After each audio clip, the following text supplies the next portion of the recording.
you're going to be tuning into this weekend's fight, here's a tip. Check out my partners at DraftKings Sportsbook. Upgrade your fight experience this weekend with the official sports betting partner of UFC. Are you new to DraftKings? Check this out. New customers that bet just $5 will instantly get $150 in bonus bets. Download the DraftKings Sportsbook app right now. Use the code SONNEN. DraftKings, the crown is yours. That's right. New customers can bet just $5 on anything and receive $150 in bonus bets instantly. DraftKings is giving new customers a shot to get in on the action all night long. If sports betting is not yet available in your state, don't worry. DraftKings is the one-stop shop for all things daily fantasy where you have the chance to win cash prizes. Don't miss out on all the action this week at DraftKings. Download the DraftKings app today. Sign up using dkng.co/Sonnen or through my promo code SONNEN, only at DraftKings Sportsbook. Conor McGregor, guys, there's things that are very out of character here, and I'm only observing them. Like, I don't share an opinion with you strongly that Conor is doing anything wrong. Like, this is a master manipulator, right? Manipulate can be a bad word. It can. But you can assert that with a different word. Right? He's great with the bureaucracy. He's great with the inner workings, with the policy, right? He's great with emotions. He's great with psychology. It's meant to be in a good term, and this is a master at it. There's not words that go out that didn't have a purpose. Even drunk Conor, right? Even late night Conor. It's got a purpose. He was going for something. There's no wasted efforts here. Conor has responded to Dana White. Are you guys up to speed on what Dana said? Dana held a press conference. Dana White Contender Series kicks off. He's sitting down doing a press conference. It had a little bit to do with the Contender Series, and then it was just an opportunity to speak to Dana. It was one of the hottest press conferences that he's held in 2024. It was just one of those moments. The right guys had the courage to ask the right questions, and they caught him in the right mood. And I'm sharing with you, there was a lot of reveals.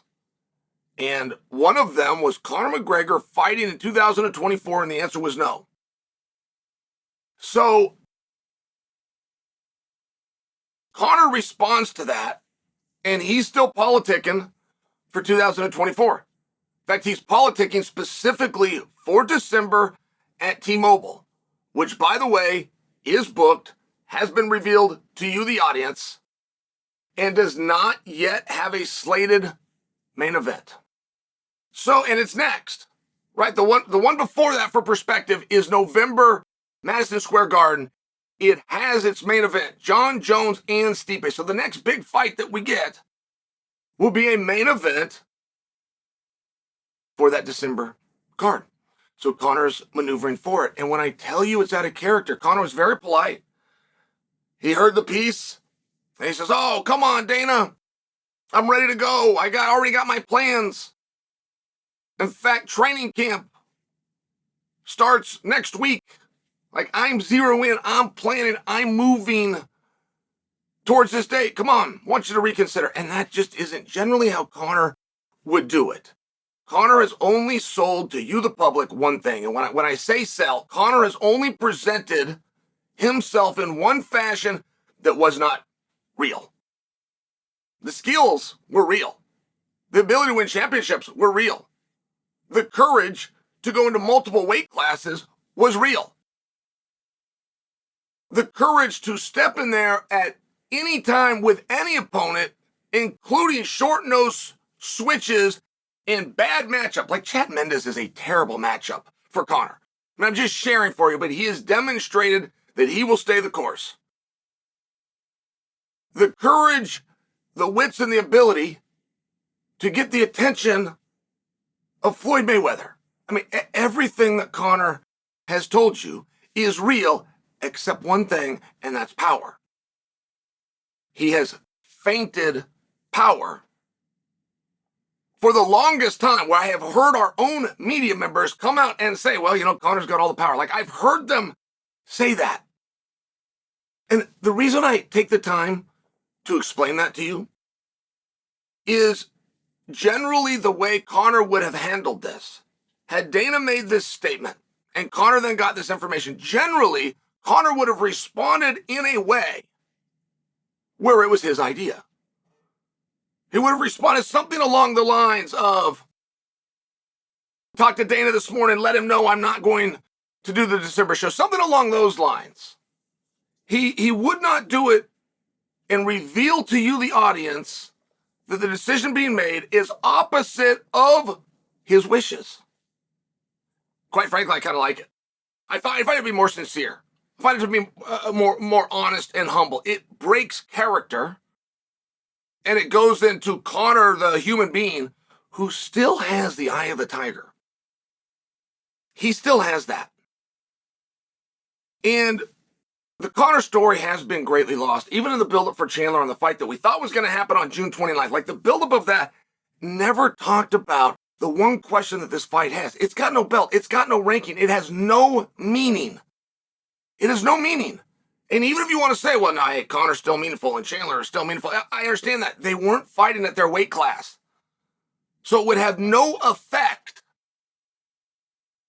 Okay, but there was a question. Can Conor come back? Of all the things that he's done, of all the toughness that he had,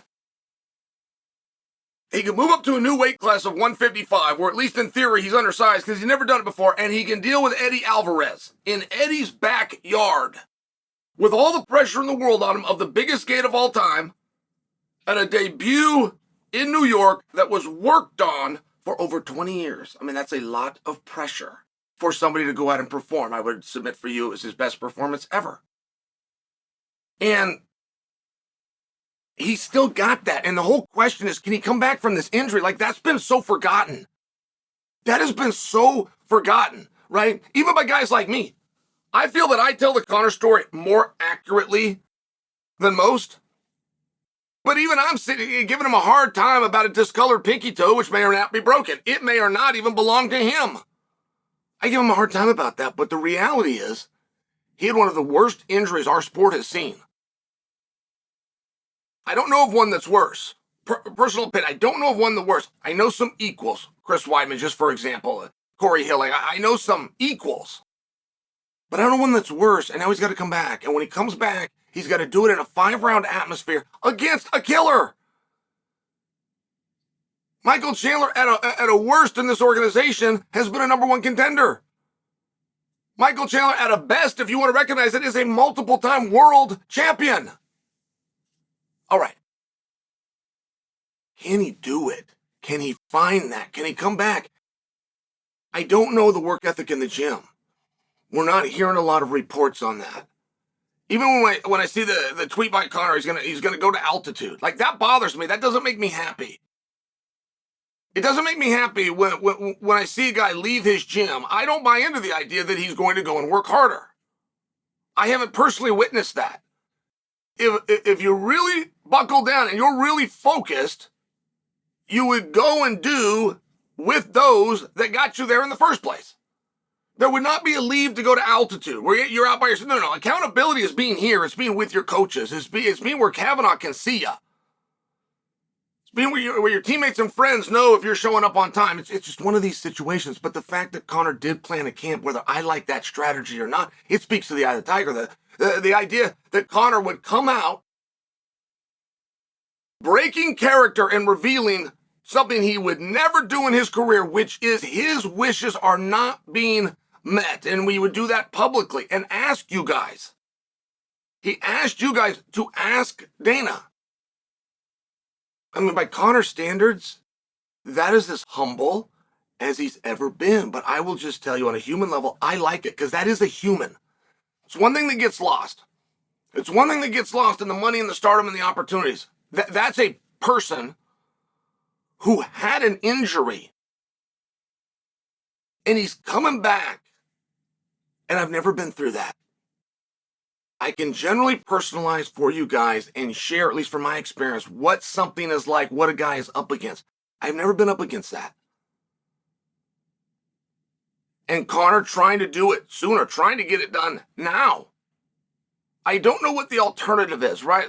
Like by example, Dana and Conor have not gone at each other. This is not anything that shows us the relationship is harmed. It's a simple date. Is he going to get put on or not? And the answer is being told no. And the reason I share that, if he's being told no for December, generally speaking at the UFC, he would be told yes for a different date. No, we can't do December. We can put you here. What do you think of that? Then the ball's in your court. All of a sudden, this becomes a problem. And everybody's scratching their head going, why? Why would it be a problem? We can't do this one. We don't want to do this one. We can do this one. We want to do this one. Why can't we all just agree on this? It's one of those spots, but it's MMA. It's what the job and what the business is. I don't know what else is being offered to him. I would guess for you that I am right, though. I would guess if he's being told to do December and they're having a back and forth and they're having a conversation and they all agree on one paramount issue, which is we are going to main event Conor. We are going to bring him back. We have the weight class. As a matter of fact, we've even got the opponent. My guess is that something is being presented to him, if I'm right. And if he is sincere and he would like to get back in there, let's not go back and forth on dates. Hey, we all got a date that we can agree on. This could be done. Let's get it done. And as far as going to altitude, whatever that means, and doing a training camp and preparing for December, hey, these are good things. Right? If you feel that is what you need to do to be prepared, I mean, the best way to be ready is to stay ready. I support that. I don't want any dates that he's not getting to interfere with the training. I think that's a mistake. And I think Conor does do better on a human level when he is focused and driven towards something. Some guys have shared that with us. BJ Penn, Volkanovski, they've shared it openly, but everybody goes through it, whether they say it or not. I like the idea of Conor. I like the humbleness of Conor. I found it to be very honest. But if I'm right, and for me to be wrong would be changing 20 years of the same way they do business. If I'm right, then we do have a date. We do have a place we can do this if everybody just puts their swords down and says, okay. So Conor, please, as a fan, I want to watch you fight. I want to see you in Chandler. Please, put the swords down. Let's agree on a date.